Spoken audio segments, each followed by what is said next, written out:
There was a half-drunk cup of tea on the kitchen counter. Still steaming. Still warm. The house was too quiet. The kind of quiet that makes your skin tighten before your brain catches up. I called out once, twice. No answer. The garage door had been locked from the inside. The backyard untouched. But the basement door was cracked open. I went down slowly, each step heavier than the last. And then I saw him. My son. Face pale. Body crumpled near the boiler. Knees scraped, a red welt forming just above his brow. Unconscious. For a moment, everything inside me stopped. My lungs, my legs, the blood in my veins. Then I screamed. I dropped to my knees, shaking him. Liam. Liam, baby, wake up. Can you hear me? And behind me, like a shadow that didn't belong, I heard the sound of a spoon clinking gently against ceramic. I turned. There, at the top of the stairs, stood my husband, leaning on the railing.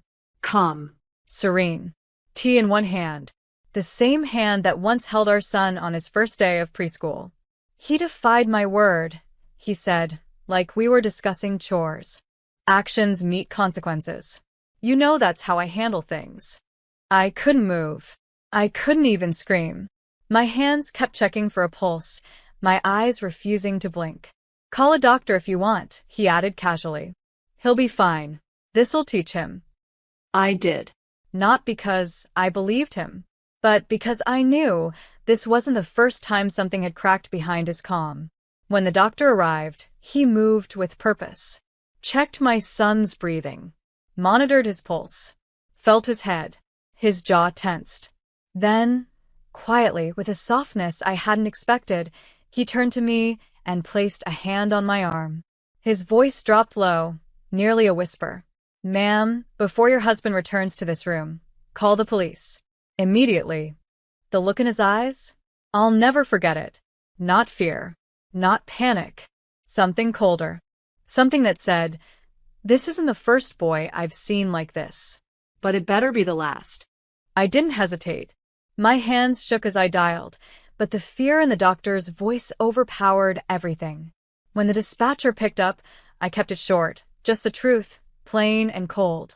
There's a child, my son. Unconscious. Possible assault.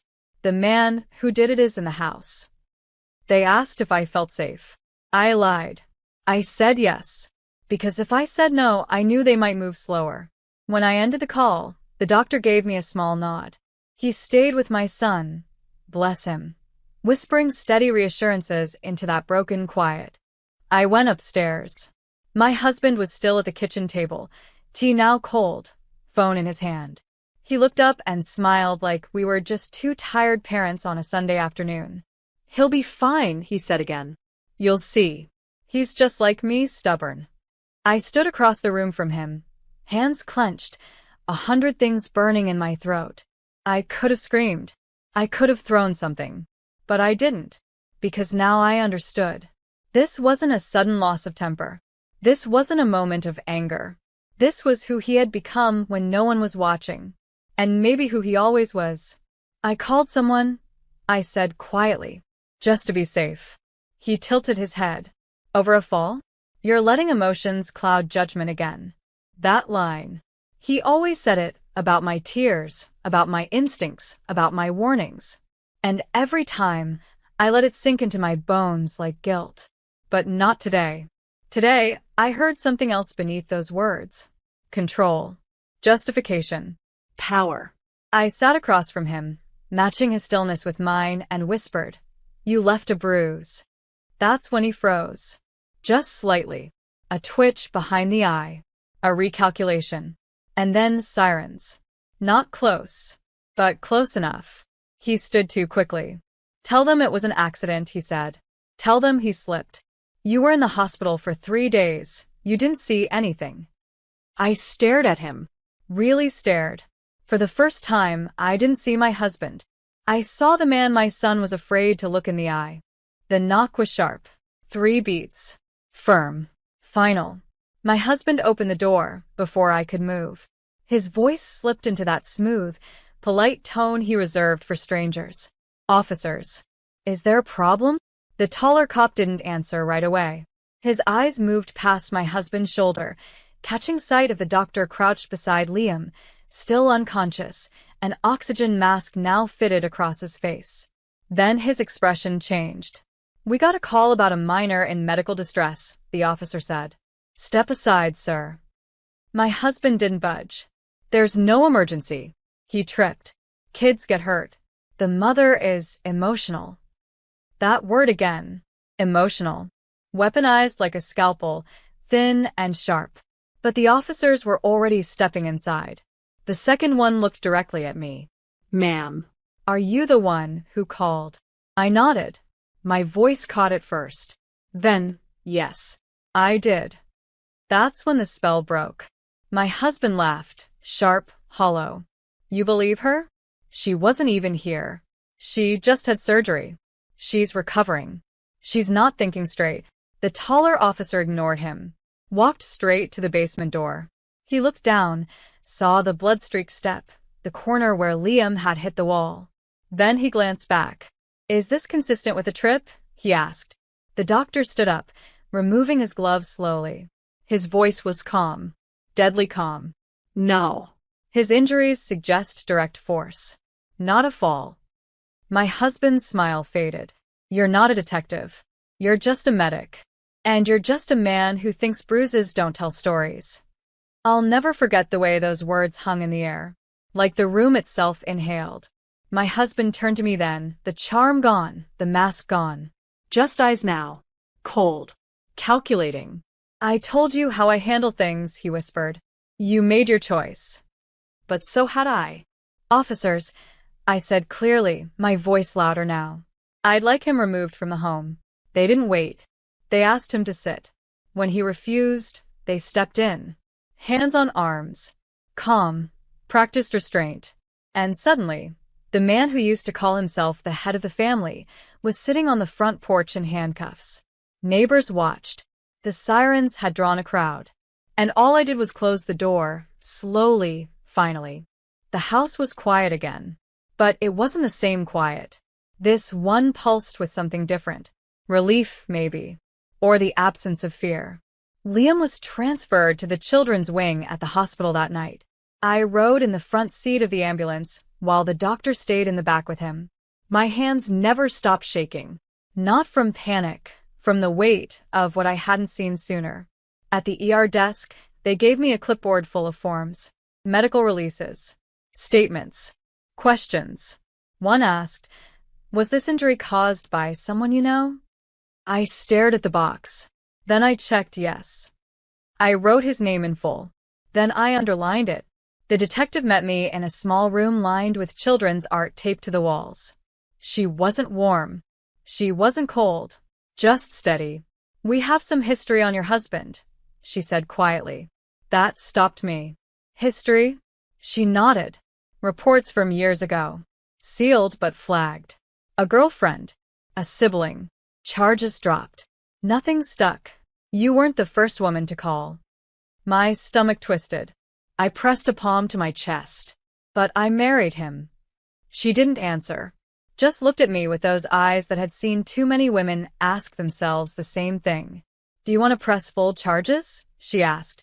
I looked through the glass window at my son. Tubes still in his nose. Then I thought of my husband's voice, calm, cool, cruel. Actions meet consequences. I turned back. "Yes," I said. And then, "I want the full weight of the system on his back." The detective nodded once. Then handed me a card. "He'll probably try to contact you. Through friends. Family. Guilt." "I'm not listening," I said. And I meant it. The moment they filed the formal charges, a cold front moved through the entire house. His family called. His mother begged me to reconsider. "It was just a moment," she whispered. "No," I said. It was a mindset. Because moments pass. But mindsets dig in. I wasn't just protecting Liam now. I was burning the bridge he might one day walk back across. And I was lighting it from both sides. The subpoena arrived in a thick white envelope. My name on the front. The state seal embossed in gold. It didn't feel real until I held it. Until I saw his full name again, defendant, Michael E. Carr, typed in bold, like the man who once kissed my forehead goodnight was now just another case file. The court date was set for the following month. In the meantime, everything blurred. There were interviews, child services, a counselor who sat with Liam for 2 sessions and told me, softly, he's quiet, but not broken. You got him out in time. That sentence stayed with me. You got him out in time. I wanted to believe it, but courtrooms don't care about timing. They care about evidence. I sat across from lawyers in beige suits who kept asking me the same questions. Had I ever witnessed this behavior before? Did I have documentation? Why didn't I leave sooner? That last one always stung. As if love is a light switch. As if fear wears a name tag. But the worst part? The people I didn't hear from. Friends who had been at our wedding. His sister, who used to call me every Sunday. My own cousin, who messaged once to say, this is complicated, and then vanished into silence. It's funny how truth makes people uncomfortable, especially when it wears the face of someone they thought they knew. But for every voice that fell away, another one rose. Liam's school principal sent flowers. The nurse from the hospital left me a voicemail. Whatever you need, I'm here. And my father-in-law, who had flown back to base temporarily, emailed a single line. You're not standing alone in that courtroom. I'll be there. And I believed him, because strength doesn't always roar. Sometimes, it's just someone standing quietly behind you when the world tries to shake you loose. So, I printed everything. Photos, statements, medical notes, and placed them in a folder labeled Truth. Because that's what I was walking into court with. Not rage, not revenge, just truth. And that's more powerful than anything he ever raised his voice to say. The courtroom smelled like paper and old carpet. Nothing dramatic. Nothing like the movies. Just a place where lives got sorted into folders and facts. I sat at the front beside my lawyer. Hands folded. Shoulders still. Across the room, him. My husband. Blue suit. New haircut. Looking every bit the image of a man misunderstood. He wouldn't meet my eyes. When the judge entered, everyone stood. The quiet slammed down like a curtain.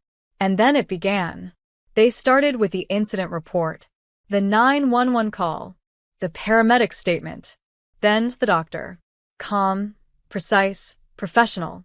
He described the injuries, the bruising, how Liam's trauma didn't match a fall, how he saw fear in my son's eyes, even while unconscious.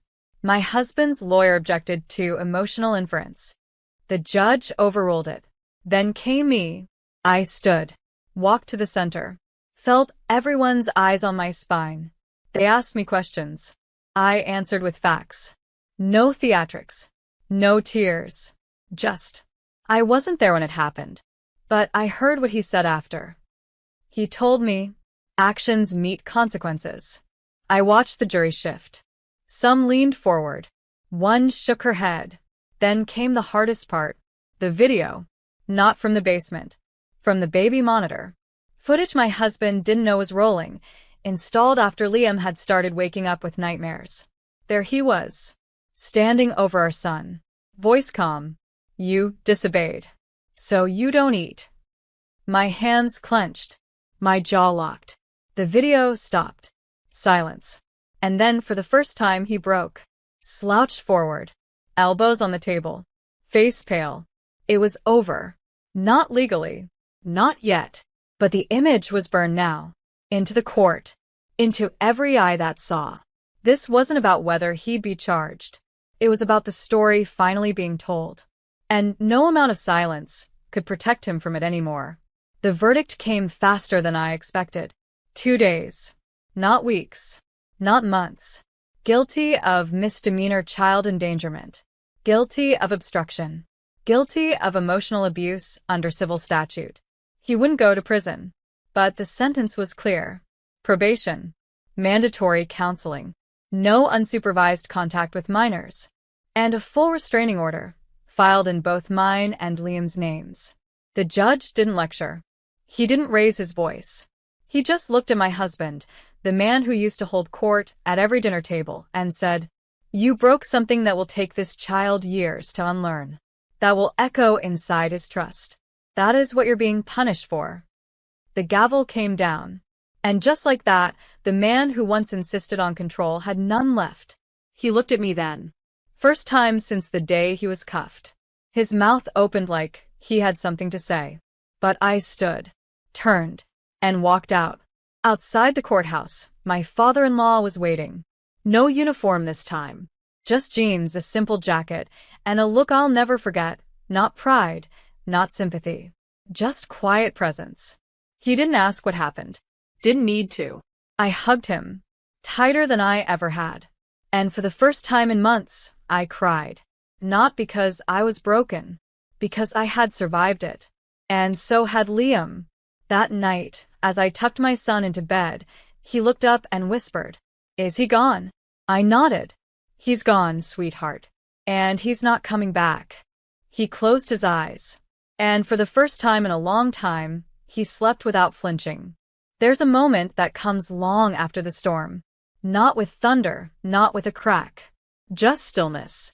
You look around the house and realize no one's holding their breath anymore.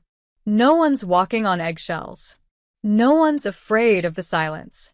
That's when you know it's over. I kept the folder labeled truth. Not to dwell, but to remember. Because forgetting is dangerous. Forgetting is how we let it happen again. Liam's bruises faded. The nightmare stopped. He laughs more now, not loud, but real. Like his chest finally trusts it won't be punished for joy. I changed the locks. I changed my number. I changed the way I measure love. It's not about grand gestures or empty apologies. It's about safety. It's about being able to say, "I'm scared," without being blamed for feeling it. Sometimes people ask how I got out. What finally pushed me? It wasn't the bruises. It wasn't the basement. It was the tea. Still warm on the counter. Still steaming, while my son lay unconscious just a few steps away. That image will stay with me longer than any gavel or sentence. Because in that moment he wasn't a man. He was proof that calm can be cruel. And that evil doesn't always shout. Sometimes it drinks tea and calls it parenting. But not in this house. Not anymore. Here, we build again. Here, we breathe.